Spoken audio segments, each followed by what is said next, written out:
Look, buying a house is one of the most stressful things that you're going to do in your adult life. And you're going to hire a lot of people that are experts to help you through this process, right? Of course, you got your agent, you're going to have home inspectors. Maybe you have multiple home inspectors. You've got an appraisal. You got your Uncle Bob, who hasn't bought a property in 25 years, but decides that he's an expert.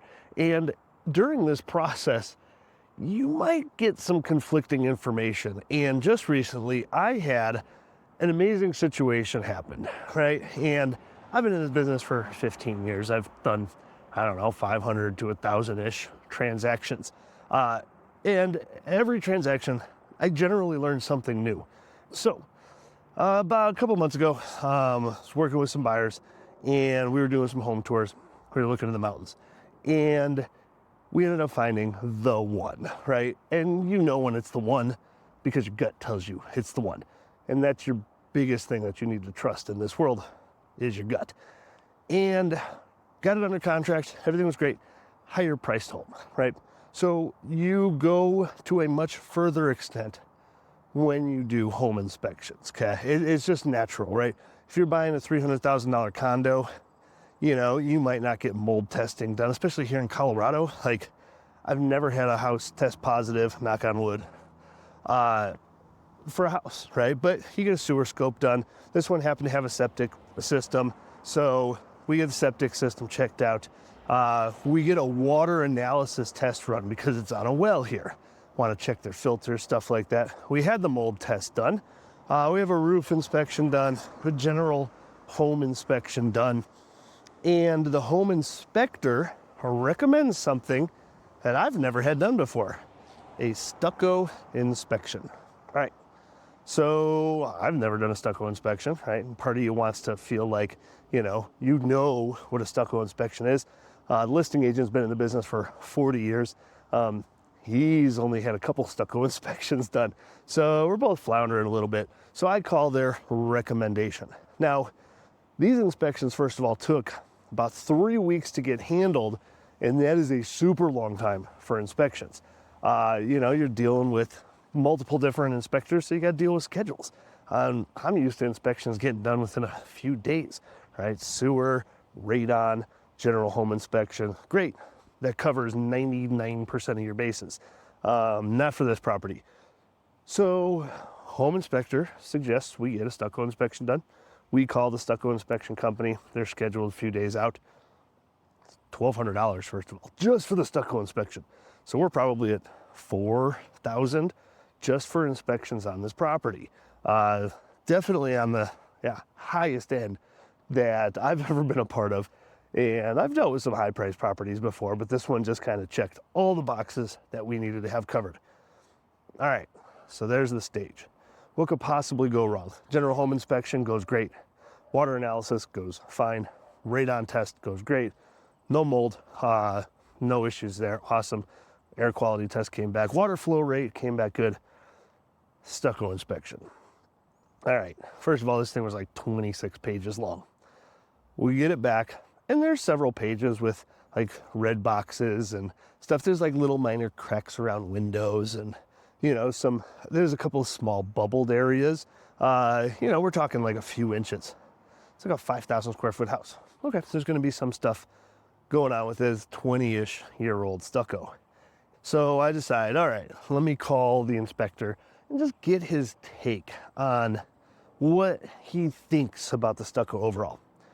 Well, I call him up, and it's always funny. You pay someone for their professional advice, and you call them up, and then you feel like you're like putting them out, right? You feel like you're crossing a line. You feel like, I don't know, something just doesn't feel right about it. So I'm talking to this guy, and it becomes very apparent that, like, he's got a lot of issues with this property. And I asked him point blank, like, hey, if you had to rate this property on a 1 to 10, like, how would you rate it? And he was like, oh man, you need a ton of work done. Like 90% of the stucco needs to be removed and it needs to be replaced. I'm like, what? Okay, so we're talking, wait, I thought maybe a few $1,000s worth of issues. He's like, oh no, we're well into the 6 figures. Okay, so I'm talking to this guy, and you're just having a conversation. So you may not be processing all the information appropriately, right? And I wasn't. So totally freaked me out. I'm like, ah, shit, deal's gonna blow up. Like, there it is, done. I get off the phone with them and I start thinking about it. I'm like, all right, 5,000 square foot house. There's not 5,000 square feet of stucco. How much is stucco to replace? Like, to do siding on a house down here in Denver, 15, 20 grand, 25 for most of the houses we work with. And so I'm like, 100 grand, sounds awfully pricey. So I start making some phone calls. And sure enough, like, yeah, dude, to replace all the stucco on that one level house, 50 maybe. All right, so now we have conflicting information. The inspector is supposed to be a professional, okay? Now, we have information that says maybe he doesn't know exactly what he's talking about. But we have this $1,200 report that the buyer has that says stucco has so many issues. So what do you do as a homeowner to figure the situation out? Oftentimes what happens in a transaction is you have two contractors that conflict. You have a home inspection done, and let's say you got a crack in the sewer line, something like that. Well, it's the seller's home, so the seller's potentially responsible for fixing the problem if you call it out.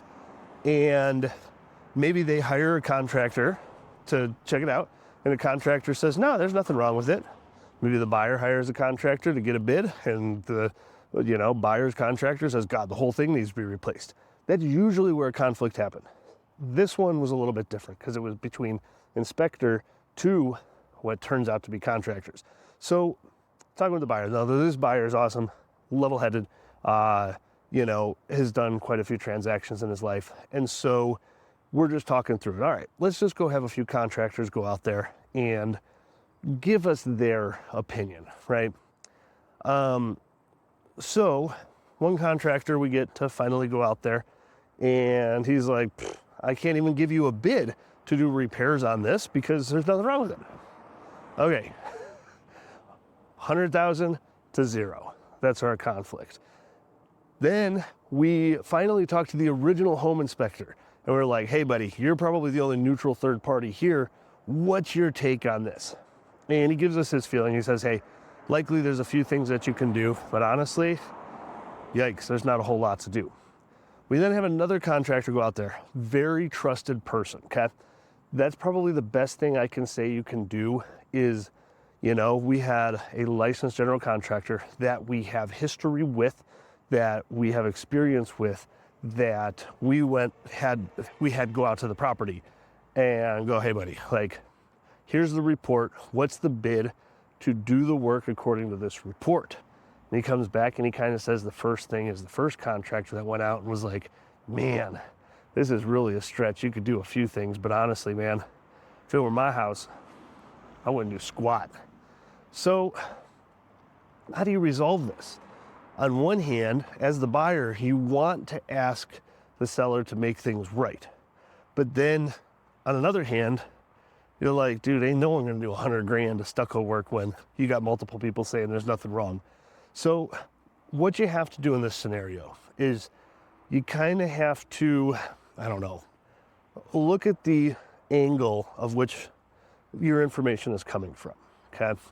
And this threw me off a little bit because this home inspector really would have had no dog in the fight that we were aware of unless they had agreements with other contractors that they referred work to, because he was very quick to refer several contractors to do the repair work. So we went and had our people that came from a trusted source go check out the house. And their dog in the fight would have been, I get this job and I get a job, right? I maybe make, let's say it's a $25,000 job at the end of the day, or $50,000 job. I'm going to make 5 to 10 grand as a contractor by doing this job. So they do have a dog in the fight, yet they're saying, no, I wouldn't do anything. So what ended up happening at the end of the day? Well, we ended up taking the contractor's words for it, honestly, even though we had this inspection report from a stucco inspection company. Something just didn't feel right about it. And we had to trust our gut. Going back to that point in the beginning, you got to trust your gut This stucco has been there for 20 years or so, showing very mild wear and tear. Nothing that was out of the ordinary, especially for a mountain property. So, moral of the story, right, is when buying a house, you're going to get lots of conflicting information. You just have to gather as much information as you can. You have to try to make an educated decision based on that. Sometimes there is no right answer.